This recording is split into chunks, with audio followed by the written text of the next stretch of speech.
ಅರ್ಹ ಬಿಪಿಎಲ್ ಕಾರ್ಡ್ದಾರ್ ಯಾರಿದ್ದಾರೋ ಅವರಿಗೆ ತೊಂದರೆ ಆಗುವುದಿಲ್ಲ. ಹೀಗಂತ ಬೆಂಗಳೂರಿನಲ್ಲಿ ಸಚಿವ ಕೆಎಚ್ ಮುನಿಯಪ್ಪ ಹೇಳಿಕೆಯನ್ನ ಕೊಟ್ಟಿದ್ದಾರೆ. ಅರ್ಹ ಬಿಪಿಎಲ್ ಕಾರ್ಡ್ದಾರರು ಭಯ ಪಡಬೇಕಾಗಿ ಇಲ್ಲ. ಬಿಜೆಪಿಯವರು ಸುಮ್ಮನೆ ತರಲೆ ಮಾಡ್ತಿದ್ದಾರೆ.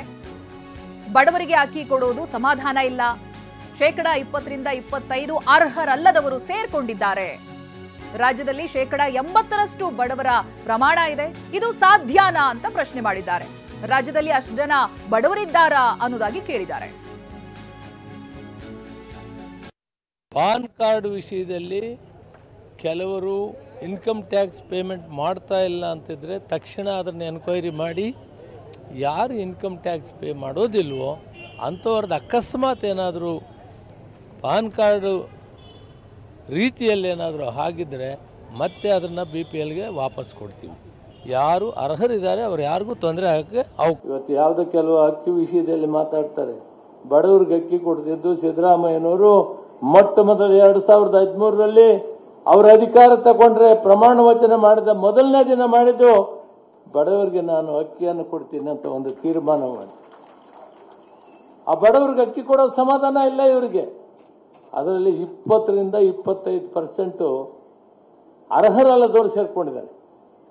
ಅವರನ್ನು APL ಕಾರ್ಡ್ಗೆ ಹಾಕ್ತೀವಿ ಅಂತ ಹೇಳಿದ್ರೆ ಅದಕ್ಕೆ ಮೀಡಿಯಾ ಮತ್ತು ಬೇರೆಯವರು ದೊಡ್ಡ ಗಲಾಟೆ ಮಾಡ್ತಾ ಇದ್ದಾರೆ. ನೋಡಿ ಹೇಗಿದೆ ಈ ಬಡವರ ಹೆಸರಿನಲ್ಲಿ ಯಾರು ಅರ್ಹರಲ್ವೋ, ಯಾರು ಇನ್ಕಮ್ ಟ್ಯಾಕ್ಸ್ ಕೊಡ್ತಾರೆ, ಯಾರು ಸರ್ಕಾರಿ ಕೆಲಸದಲ್ಲಿದ್ದಾರೆ, ಯಾರು ಸ್ಥಿತಿವಂತರಿದ್ದಾರೆ ಅವರನ್ನ ಅದರಿಂದ ಬದಲಾವಣೆ ಯಾಕೆ ಮಾಡಬೇಕಂದ್ರೆ ದಕ್ಷಿಣ ರಾಜ್ಯಗಳಲ್ಲಿ ಯಾವ ರಾಜ್ಯದಲ್ಲಿ ಕೂಡ ಆಂಧ್ರ, ತೆಲಂಗಾಣ, ತಮಿಳುನಾಡು, ಕೇರಳ 50 ಮೇಲೆ ಇಲ್ಲ.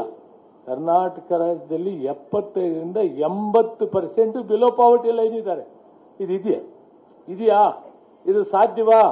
ಜನ ಯೋಚನೆ ಮಾಡಬೇಕು. ಇದು ಸಾಧ್ಯವಿದೆಯಾ? ಅದರಲ್ಲಿ ದಕ್ಷಿಣ ರಾಜ್ಯಗಳಲ್ಲಿ ಅತಿ ನಾಗರಿಕತೆ ಇರೋದು, ಅತಿ ಆರ್ಥಿಕವಾಗಿ ಚೆನ್ನಾಗಿರೋದು ಕರ್ನಾಟಕ ರಾಜ್ಯ ಅಂತ ಇಡೀ ದೇಶ ಹೋಗ್ತದೆ.